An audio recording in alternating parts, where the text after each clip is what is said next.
hi de pon gel sei na hi ya chu ka sei thu bo we kin khat ga don buring na pitai ukim khat ga don buring wa sai ta pitai to Michael and say chuna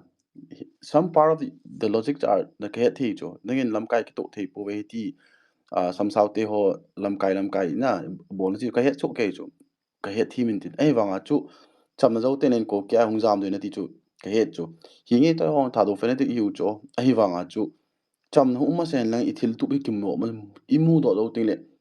ahi ding ding chu hi tin khat te ti hi wa hi tho tho de chu le exam do tho thei tho lo chu eva tu ulin se ma cho timing tu lo wa nangin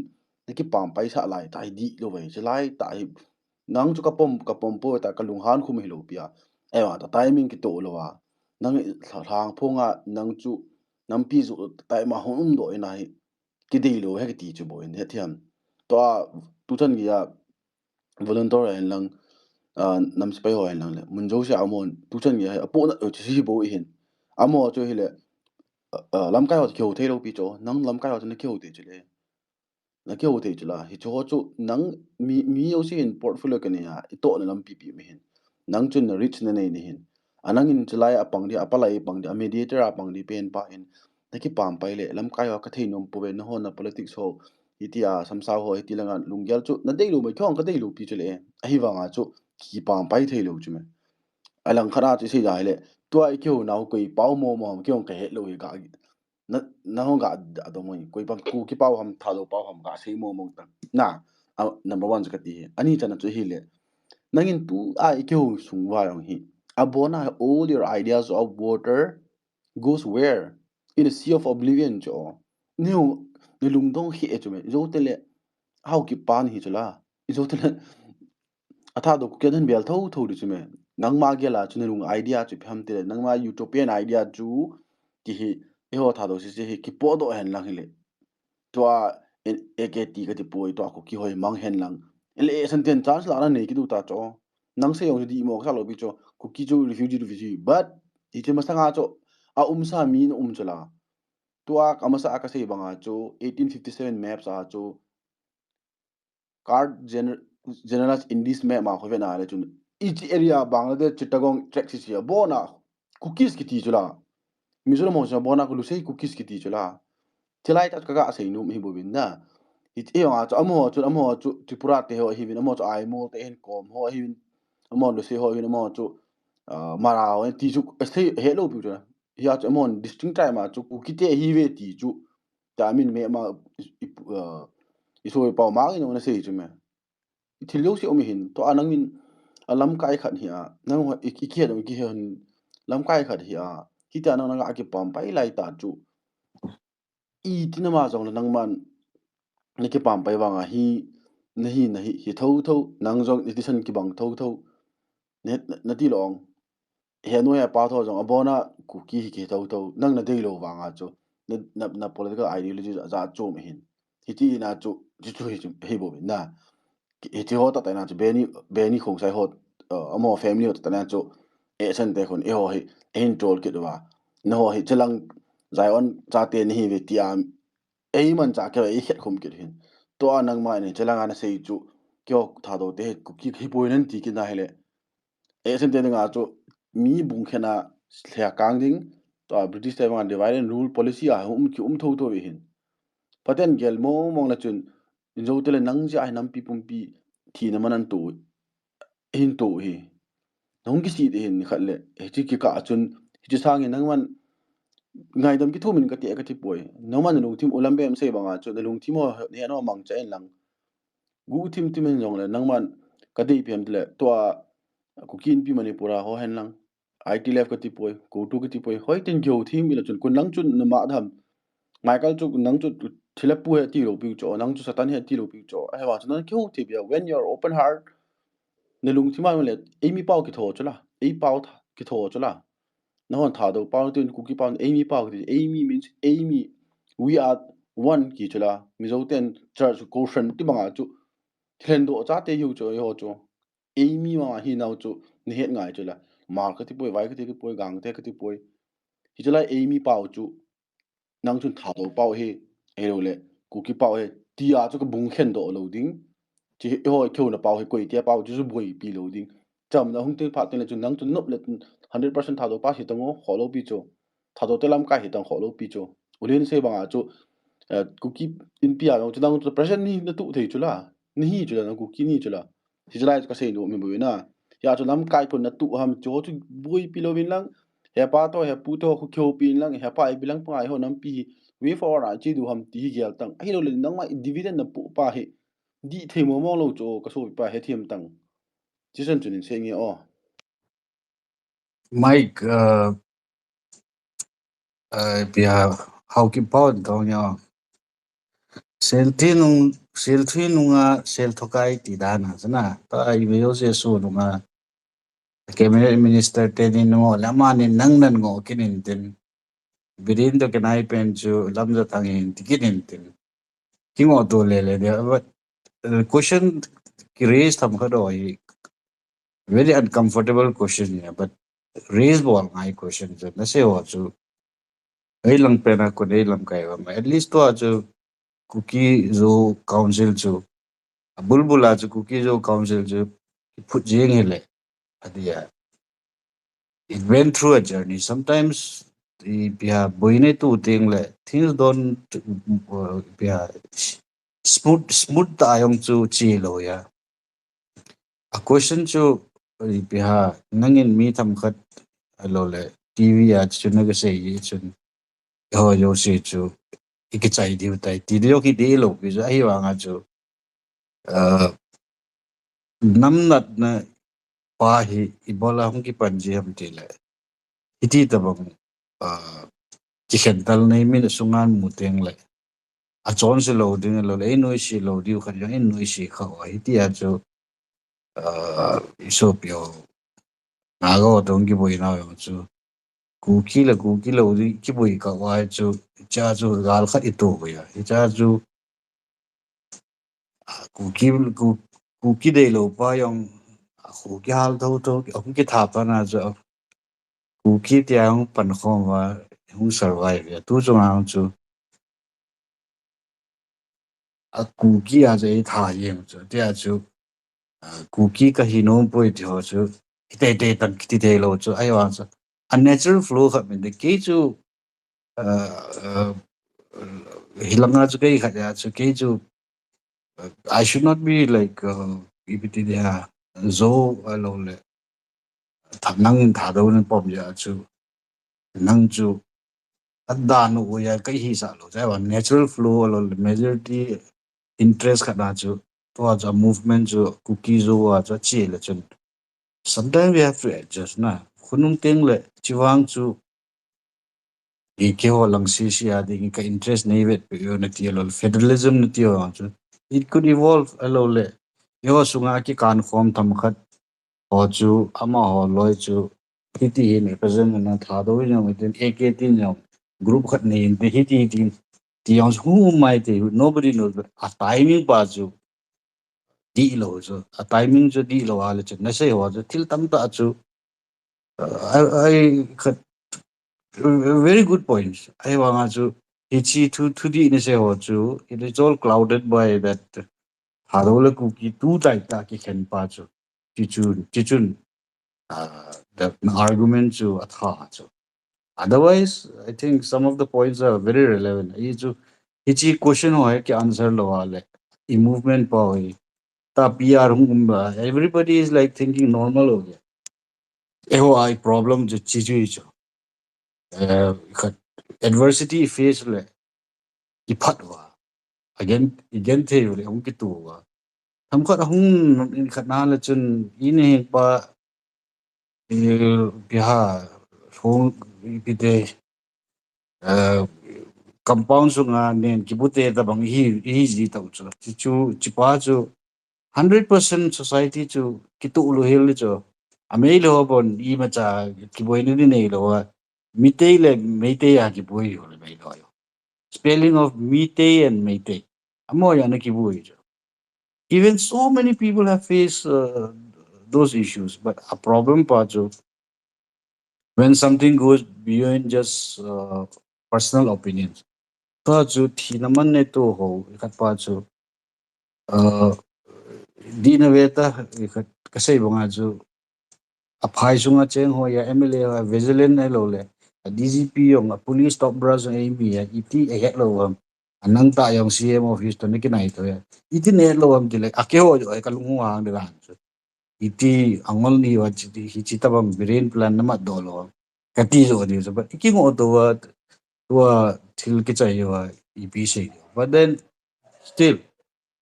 should we go the informal way and then say ki like me lo yo si khang khat le iki pat dawai tha chai de ve ti iki til di ham alo le kita asan ka po in ehon jong Manipur break to question lo so historical ikaro to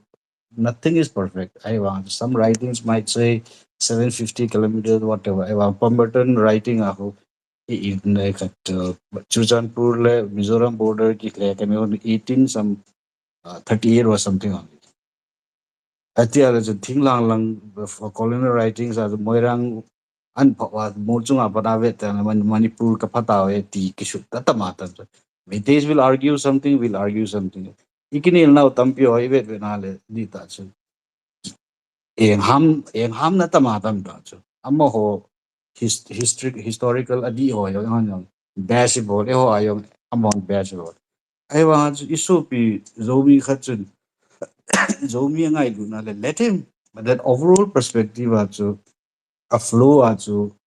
common good chu ata chu aku ki zo chu dei le kenyong aku ki zo chu ka dei lo mai the chu but then overall movement chu future security elo le nam chu wa future security nga ichi atam zon kha esa wale a minority to convince they ham the question is ichi so uh like two peta ju ichi ise ho ye like thadole cookie ka identity tu jo I think this has to be toned down and then hila ya ikat thei wam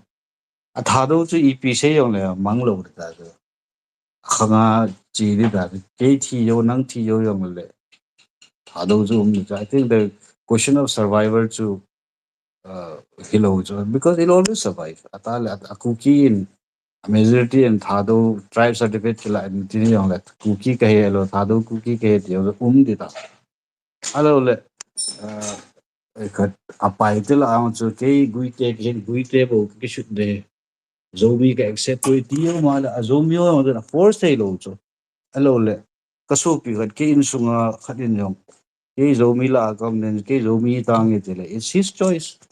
George, if you understand well, I think we'll have a future. Otherwise, to like you, the main point. I think there this point, boy pite, tampi maintain boy pite also boy pite. That question raise also. Tone down the other negative side, and then I think those questions needs to be raised. Now, it's a main danger to pay him till 2025. That's and BJP and no their strategy is to delay things and then wait for 2027 elections to come. Hiji thing lakun ipiha will be like a glass which is shattered into pieces. Na apung lo in sungang hendi way la ese na tiyam. So this is the time to speak. To he kumni masang tu se lo nam imu je MP election na boycott ding la boycott loading Arthur Lendawa Arthur in khatway be parliament na cookie ho again they win amo be dia TV oh but then your zomi khat chujan pura khatin zomi fanatic yong le hilanga cookie fanatic khat langa duty post a thia le atip to ha langa zomi muda pa in yong cookie fanatic ke tipan yong alo la thado fanatic ke tipan yong zomi khat cha thia le deep dot kha that means there is a connection. Ichi hello leadership knows. I think we should expose them. And I think nasay thamkhat I think a very relevant point. To I yung kalung khamay that's why tonight I just set up an experiment. I just normally he team le ho to bunjo si nangin hun la ya nong bola howe la kut mang kite the tu kum gati kut wang zum man ngam lo mai the sports चालू हो गया Christmas भी चालू हो जाएगा and we are hiding all our troubles in the name of fellowship. Mongol, the Mongol this thing under Chinggis Khan na gal hangte ho cho. Lesi chung Russia ke control cho. The Manchurians they give them scholarships. Buddhist priests who was Zinailawa scholarship once ke priests ke show in just 2 generations there was not one fighting man you can find in Mongolia. So many things, bigger issue shading. So some have to be social critic. Mina muda mai the. Na yon jenu muda. Let them. But then the thing is, nese itam karo wang so mete talking points of nanga alo wala. I think that is not forgivable. Chiwang so ngai damam lo chiwang. But then as a brother, different point of view, it's always welcome. Chiwang so you and I AKT yung so abom kharan het dum le heng na chong ka su mang ko ho ngai lo ati le ken track ni lo ta lo mai kada ka jam lo tha do wa ki la de lo mi zo wa ki la lo ai le choice to the people on the soup ma ma ai lo wa le AKT o chu tha do wi la do de bonds ke tha do de si AKT ke su di ati wa le chun I think I will be the first one to say that that's wrong. It is a force one. Respect tale what is possible, what could be chi ichipa mindset nei wala jan I think we have a future otherwise na sei ja tama di adi jo I think no jite ho MLA heti ho bam jo internal issue jo to no di mo ki sa ai wan je isung wa in sung mi de ko im chan ki sei ngam lo jo nangin na sei jo I think I had him also na pa cha mai the jo dale amma ho to ki to lo jo society a jo so many things organization tampi yong hi na say ho chu I hate vai ho chu ngai wa ko im san se ngam la so those things are like very rare qualities to these things to speak up hi chu ko im chan Michael in chi jo phom de tin ko im chan na dem hi ve to but then when you talk of identity at the wrong time and that is with a couple with what we are suffering to as made on attack a ball po chu MLA ho chi lo chu khare ya bang chu pattern of attack che analysis random lo chu chu I think we should all agree there is no question on the attack a random lo dan chu overnight a ji thil so to phai to kinaya ho ki su thing chu overnight in the next 2 to 3 days a ki su thing ki ti chu that is not something community ka ki head khil ya so lo chu ati as I myself have stopped talking to all my friends I so I don't blame you, but then I think you'll apply your distinct mind, ball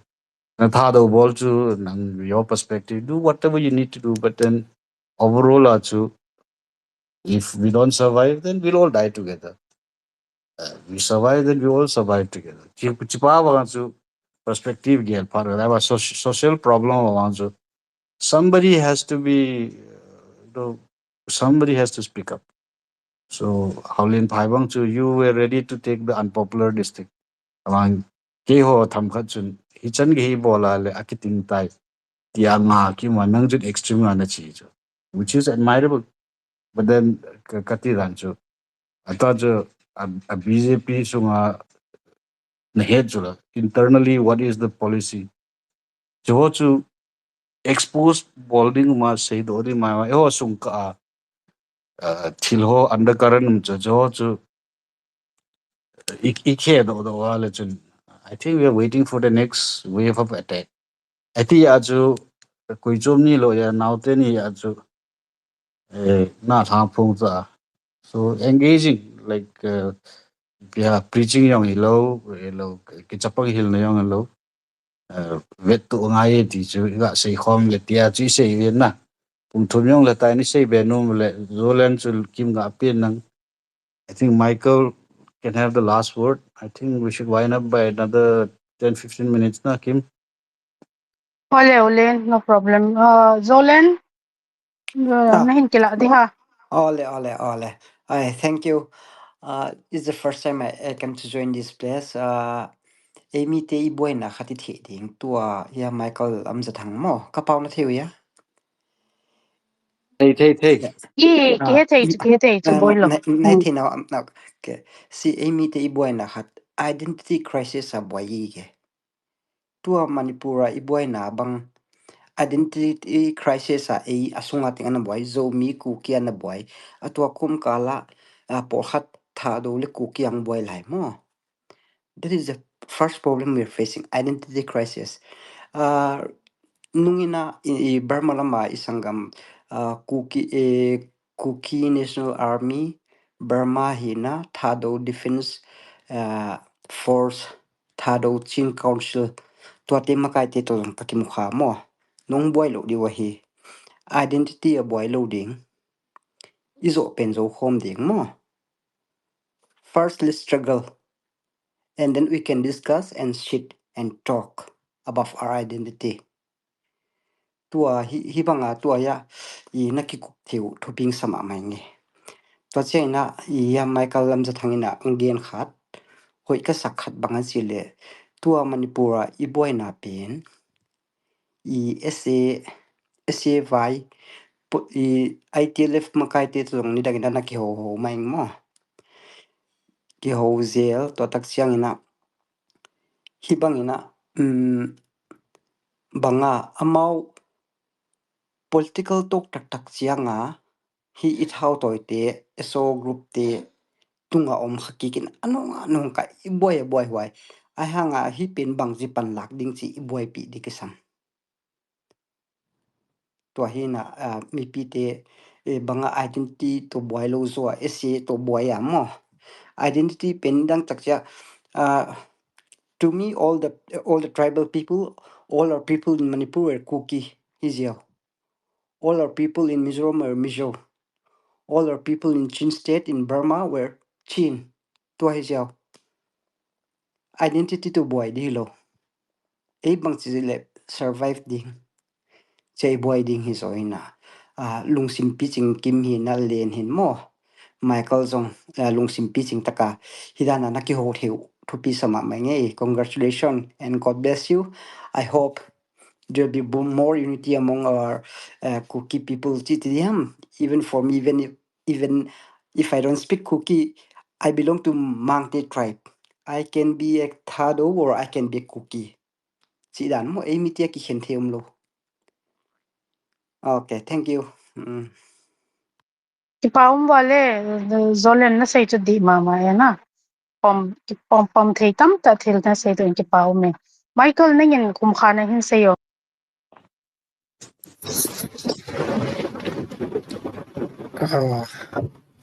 cái go ta Na say be no E extend the another 10 minutes na kim. insay te follow picho. mentality hi change ngai masapen hiya jole kasai nom pen chu ya mentality hello aya hilehin koi ma hi koi ma to ki to loading khat na ma ideology hin mi ya pui ko ma ideology ye ki hi ting nei mi chi khom thei lo ya hola hem khat na sei hoi ding hola hem khat na sei to tho ding ki ti chu masanga cho nahi thei chu to ai conflict umita athi naman amitan tin justify bol jeng a koi malung thai thei talo ya public aspiration sa ngai ta sa cho podo le sa cho pata ase yung this is the road chi lampi ti chu central government chun nom le da le han history zat phong ngong le han tua chu India mi to ya India chu mi sovereign power tin India ki vai pu dan system le mechanism chu het nga ya sa mu na dinga chu Manipur su ke nga ya Manipur su ke na dinga chu 239A tiwam Pondicherry model tiu ya chu ai tai tiu ya koi ki hoa chu kwan po do ham ka poi heong le chu ai tai tiu ya le chu push diu ham tia heong le lang pang chu ki push di lo tai ki zo le na ya justify bol ngen ngen nai tai til khat hong so zo phat le til khat le su na dinga justify ki bol to na ngen chung ngộ tu nang yana ma chi mi pi na het thiam nga ya e ho online na access ne ho mi tam khat chun phát lên khu này giữa vai gel khó giữa vai pan vào và lâm piu đi mong cái nam lâm cái cho sọn hồi đi nam pi nam ti ho he logic ni tam khat apply và xây dựng lại em ti he online na pan jam ho he chen tu ni kwai ka sei no ma ti lo wa hi le ground nga chom ji chom ground chom tar ground chom ma tar fa chom chi ji ti to ba maintain ya chu a level la hi su to na ding ma khosung level ma area district sung level ma tai level la home here atwa chu mai thlei ho chun blanket na chu non naga hi lo zo si ting ha mi yo si cho bol le kuki min hi ti wa nga chu kuki chu impossible hum go no wa hi le mi chun ma hi na ding a ti hol ta el tam ta development na het no mai thei ke hin ka het ja ma sunga ji che ipi hi pi gm ti e ka la khalani no e do tho ya latest KZC to zomi council to marin pui to me lei langa fox to mko kyo ho bang chu home ministry na vet chu kumni wal nong ki sat ta win ipi ki bolong le ki langa alam kai hi ki zo council hin marin pui hin zomi council hi amo thoi ke ho wai le na ke chai jing ya amo hi thing noi ho le mla ho na backup hi ti chu government in identify ya me lei langa chu ko komi hin amuko hin fox hin hi cho hi me lei thing noi ho na backup hi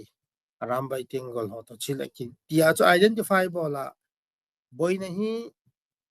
foreigner hung ji jong hi pon infiltrator hung ji jong hi pon ethnic ahin religion jong hi pon ethnic hi ja chu ethnic group ten ni chau ding ha tia hi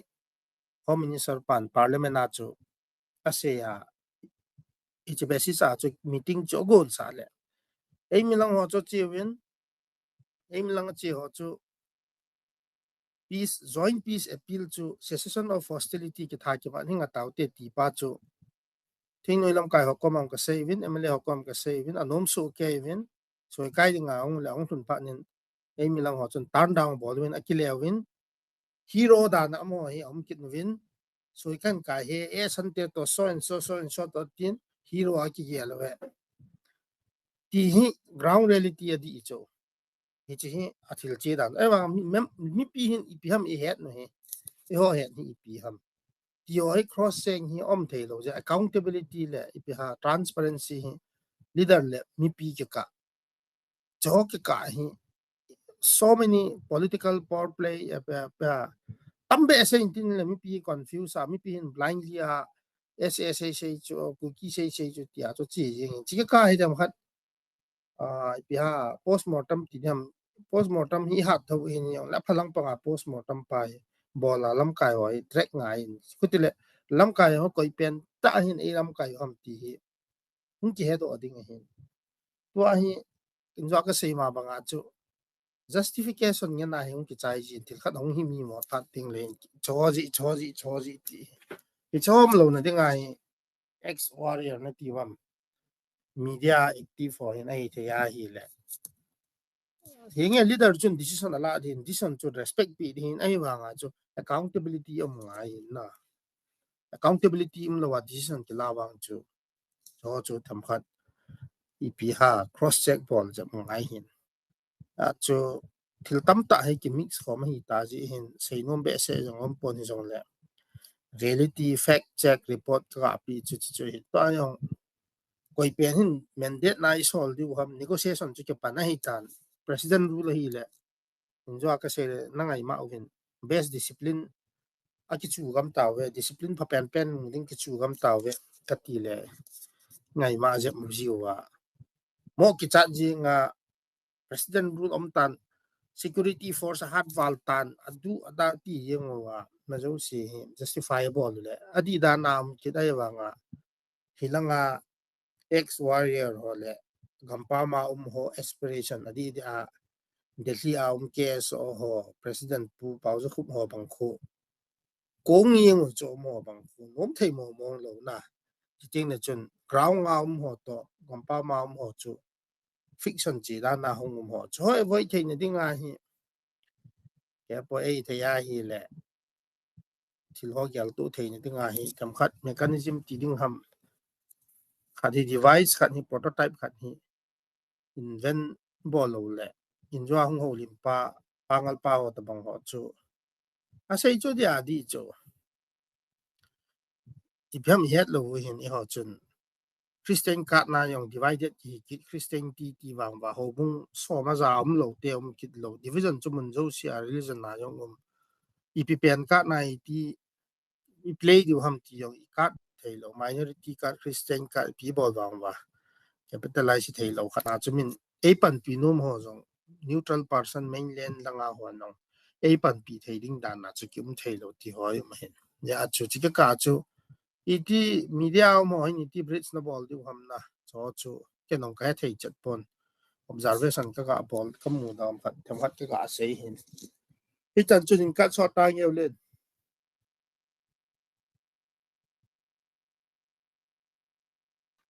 eileh ulen ki kan ta lo diu he na chain lang Sunday ni le pung get le oi bon che Kevin hung ki tau kin host kan bol de ya na 8 p.m. Sunday ai chuna oi the mindset po general mindset hi lo le tribal hi pa hi nga lo le because tribal hi had so between two settlements on ki do jo na identity is always a tribal issue ai lo le ji a mindset pa yong hi elevate ball ngai dinga mana so yeah but then Mike personal like ho kha ya ti aju hichi identity issue pa wang I think to last page ki holo now so I think that needs to be toned down. I mean if you want to talk of work on other issues you work but then uh, the worst thing you can do for your people I mean like I know that pau khat tho nam khadi je aju nu nau chapong tho asung lang thu he ho chu la sung lang thu he de kitu mo ta dan ri 100% chu koi macha nam khat sungang kitu lo family sungang idea chom chom ki ne ya ba to take away the hope of people is I think very serious issue na hope wang je la ipi ngai chu ta le question leadership question power not every person has the capability to question leadership and it's the most uncomfortable thing that the popular law ha sapen na say banga ju president rule kilema tiltampi dismantle keyboard eileh amele ho in iti le blue if they had the capability they would have cycle gay chuchampur gay issue thing diu cho nang yong na headache the situation was like that president rule of manas are we in some false security chiho hi question hi thamkhadi raise ball ngaya ai chu iki god na pau aloli khat pau hi strength hello le khat aspiration pa hi security pa hi will come from strength and then peace will come through elevating our own community and then aspiration pa ऐसे and na lo reorganization of the state Manipur aki break lo chu future ki baat hai but then a hope pa chu security lo le inam we ya chu pol lo ding pa tawam e pi hop chu pe din ti ham mi pi ho chu len sei tong pata chun ha sa hop chu pe ding en ti ham pata sei ta ti chu gut boy chu hello SA kam khat hope chu te ya te na ding tham lam kai hon i pam khat na chu te te di het ya mi pi zo le ko na pom ham kasai pa chu hi ana thangken kasai chu like media hen nang lo le tu boine tu peta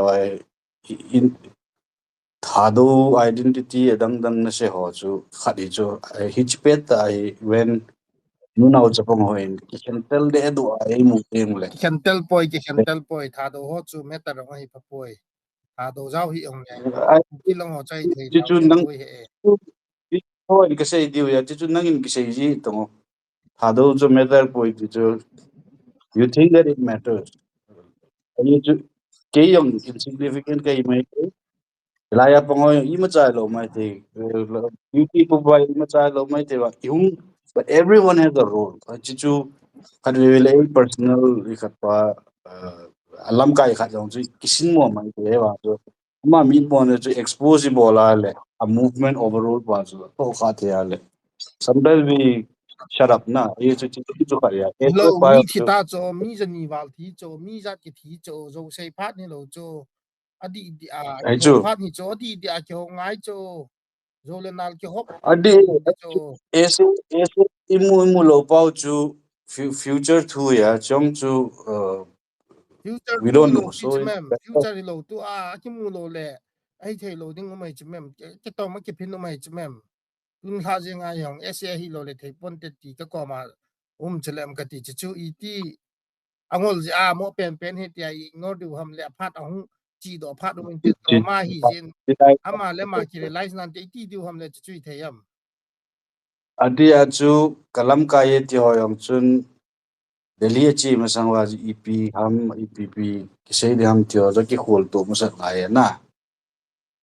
ip le ami pi chu sa chu ibola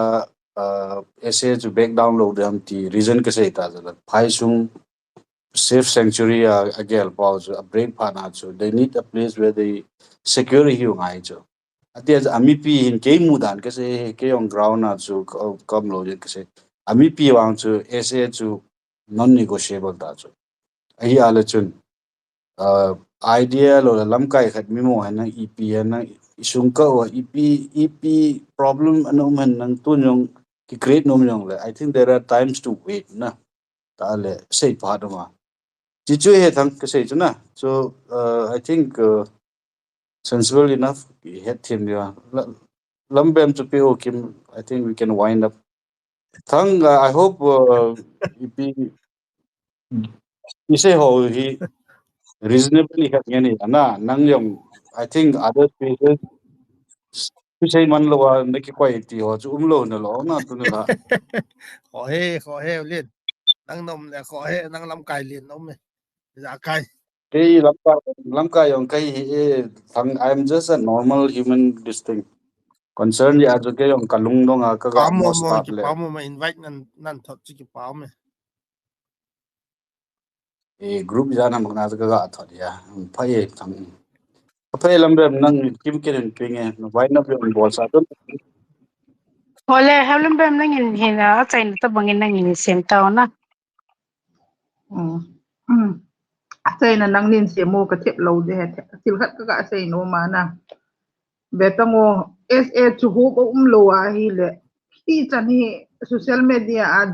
jan imulo lo wa imi thi to inap thi to kumni lang hi di ta ki pang hi he kata an tola ki tol ta to lam kai hon ta te na ti lo wala nga ta bi nei ting up leo sun pha to ka tola ga tolo adi me chen chi na chi hi ka lo bula pat ka sei chu adi chen chi ka sei chu asale ऐसे hope la hope to lo ऐसे जो imu lo iboy imu to tene di wa jo alam kai no ipiha situation of hostility and asylum lo na jo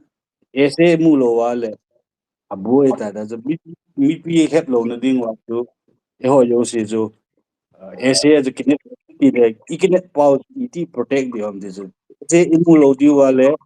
yo imu lo di wa e ho iho unity le lam kai hon eileh wa chipa ju his unity I maintain wa lam kai hon le chalo wa lo his ni is maintain wa le dum ese ju insomni yong le idal de we chu ta asan khachuna tua ho social media imacha ki hello cho imacha yong ki hello cho wang pu na je a ki pang hiya a hi le ilam kai ho to center lang ho hi I chan ge ipi iti cheji aham ti ho hi clear hi lo teng le kyong samphat ku ka thang se the je ngat i ma hin mu thei lo teng le hin he te lo teng le na a hom kyu ki so de ham ki a hi le ilai na ji a ji a he government to ilam kai ho ho cho hi le apam lang pe bo ki hi chu ama hon kam cheng khat a sei le a value au ma ho chu iti ipen jong le koi man I o za lo ta bang hi ji a hi lam kai ho bang hi lung nang tu khat na social media ese mulo wala compromise nan bolwa lo de ya kamchang ni ho ya tu commission compromise bolwa lo so you have the power we got tweet lo le akama alungel ase do lam kai ho in till I can compromise upon lo it is you have the power it is you something you should hold on to na I sam yo ngai chu ati lo wale I khat ka ga sei chu na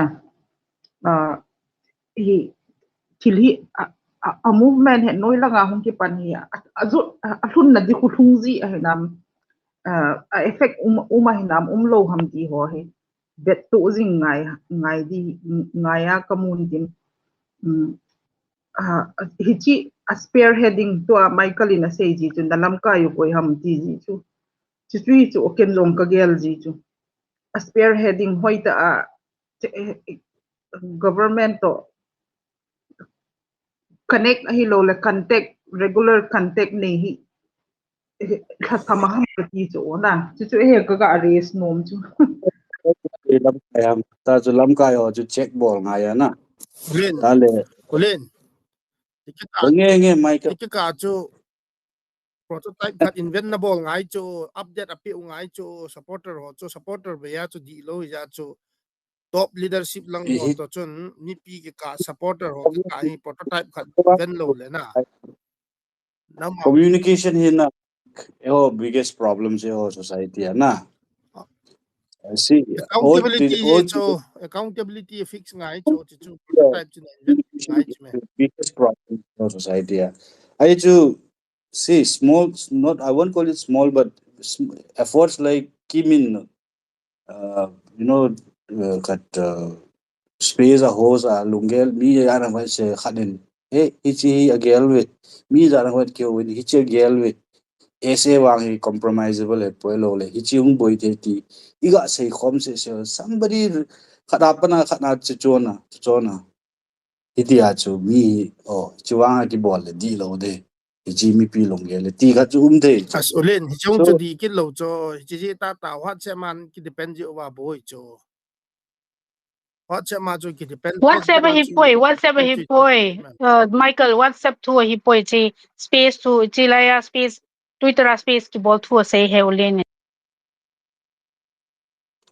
Twitter hintin WhatsApp ayong khu sulazana ichinan bolwala na mai kha de loyo mintin it's social media chu AP medium chu le na Michael loyo mintin ta chu head ne do sangwin he do he na ko po ya lunga da ki mule ko po wa ka sai ma chu it's social media ki chat sa mai ji pressure mai ji pa hi ji shot lo de ka ti thu chu lam kai ho chu to ta bang khat ho ka hi prototype khat invent na bol wai le hichi na tha do platform chu mangtang cookie ka hi powe na ti san hichi platform chu mangin na expose tang hizat na ki ho pia jong chu ne he thelo la ya mic ole ke hi mi phani sa ha mic sa do oi no ne se ka ta san lo wi cho ji ai ka thi mu chu lam ka ti na ta san lo yong le na ta san ngai imu lo wale our future is at stake jaj mail ho to muda mail ho to kisam kai mong ta lo de kum som ni kum jakhana business on ball loading mail he ho nga le sadly di tine lo pi chu nam khat chu mun khana adin de teng le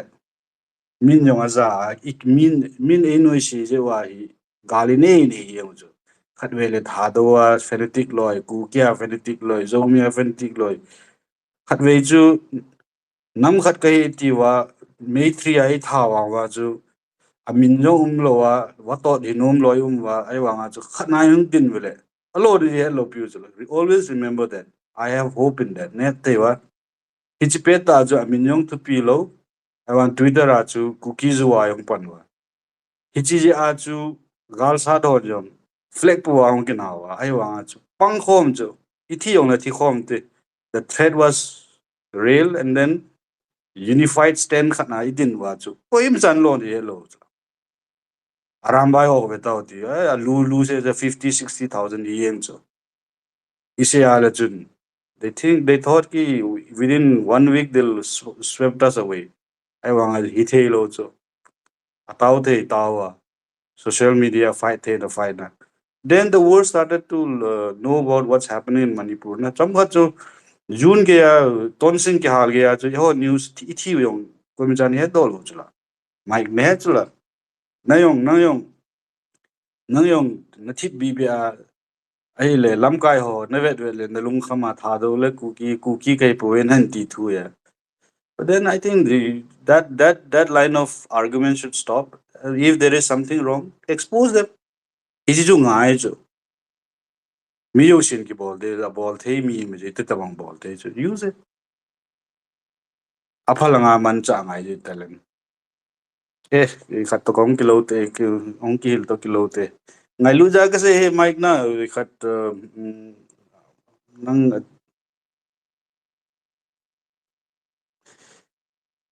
eileh Kim, should we wind up say nom na lai wa tam nyo tam puin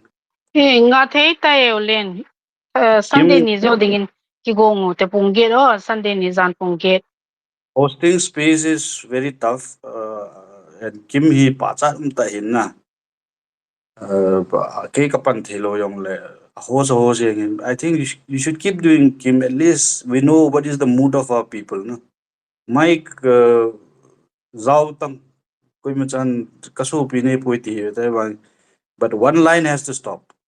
hado cookie kai powi ki tewa chu sei phat yong lo ta le chong lo yong janam khat thado wa kapan sa lo nge Mike ipiong chu nisite lo bang koi tau tong le Hinge ki pau me na bon cha vin mong phau vin ole ki pau me tam Ole sel Pauline mang sel ma. paule. Sunday ya Zoom mo space ma. Mang pha. space Sunday ke hun